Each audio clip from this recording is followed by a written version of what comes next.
What's up, YouTube? Today we're going to be installing the DV8 differential skid right underneath here. Got the packaging, part of the ongoing DV8 series. In the next video I'll be doing the A-arms. So, packaging looks really good. It looks like they use some spray foam or something in here to keep it all nice and tight.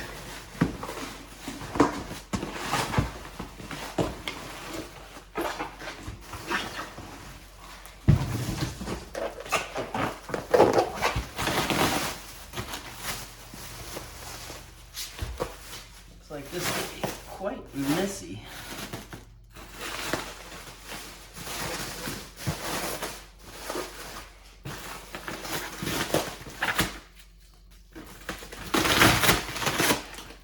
It is certainly well protected.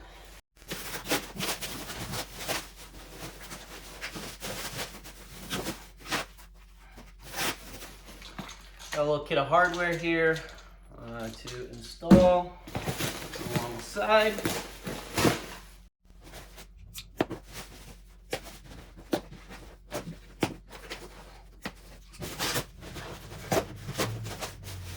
If they ship it like this, any defects or scratches are definitely from the factory.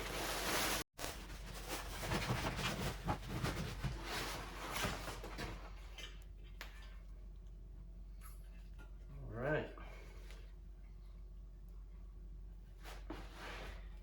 Feels beefy, feels heavy. Got the branding. Looks like it's not see-through. Looks like you have a little metal plate maybe stuck on. So you could remove this if you don't want it. It appears that way at least. And overall looks really good. So I'm gonna get this cleaned up and we're gonna take a look underneath the Bronco. Okay, so the first step is to loosen this bolt and this bolt. Notice these two. These are 10 millimeters. You loosen these up, and then you take these Nutsert plates, and it looks like you take this flat side and you slide them up kind of in here, is what it says to do. So we'll go ahead and do that.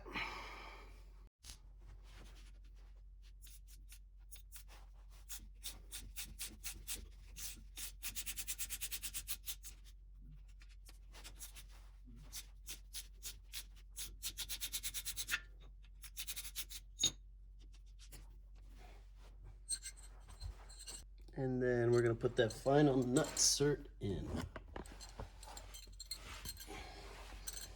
And I believe it just goes in like this. And it kind of just sits there. It's not really attached to anything. It might be clipped on through the back side of this, but it kind of just lays in there nice and flat. Like so. All right, let's move on to the next step. Okay, next step is to slide the plate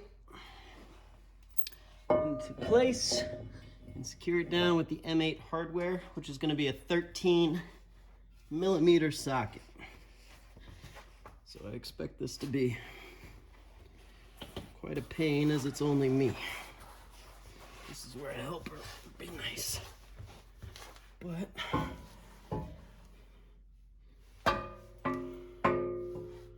gotta watch the brake lines. Make sure you don't pinch those.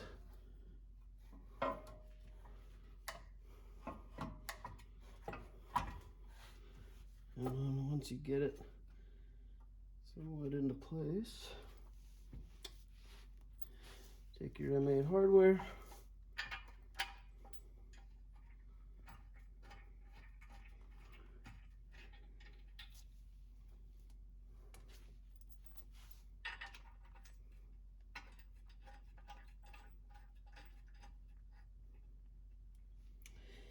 So I read a few reviews on this, and it can be a real pain to get these nutsert sections in. Once you put this in, they can slide. So it says there's a tab for that. I don't know if it makes a difference or not. And it just says, kind of put these into place. Don't cinch them down. We'll do that as a final step to torque. So just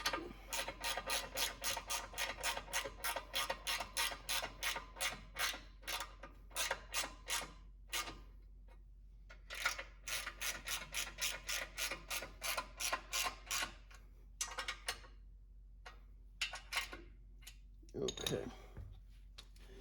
So the next step is to cinch down the nut plates on both sides here. So go ahead and get in there and do that. Okay, as you can see, I already kind of just loosely put one in, and then you slide the other one in as well.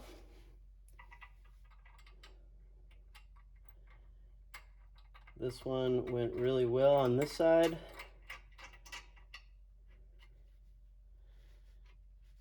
So I'm hoping the other side goes just as well.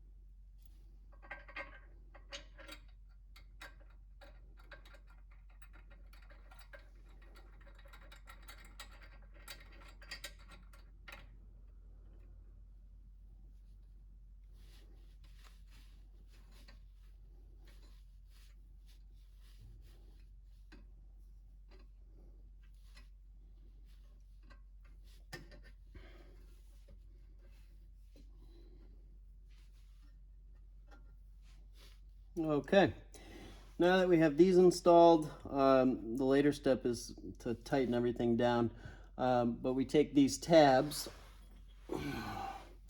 right here, and there are some holes on the side of the diff cover here, or the housing, or the skid plate. Jeez, I can't talk.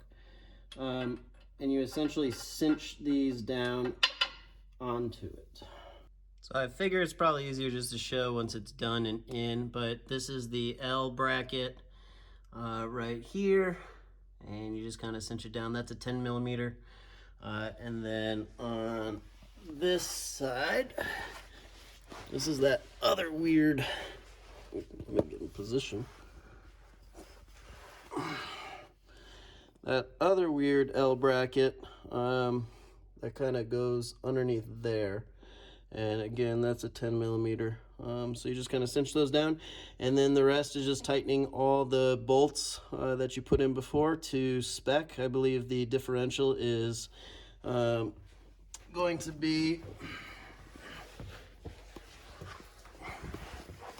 oh, it's fun filming. I'm trying to get out. These should be 33 foot-pounds according to the instructions. I think it said everything else on the M8 hardware is supposed to be 33 foot-pounds. I think these were the only ones. And then you had the 4 nutserts under here, and it doesn't give it torque spec. You just kind of put them in.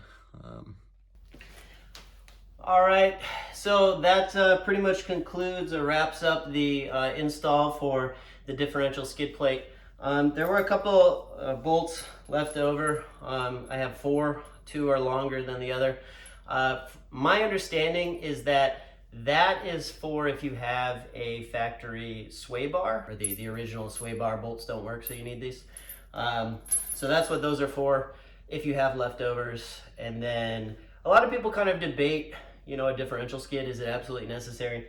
I like the extra beefiness. It looks like it protects a bit of the axle there. Differentials are pretty much made of cast iron, so they're pretty resilient on their own. However, it doesn't hurt to have some extra armor.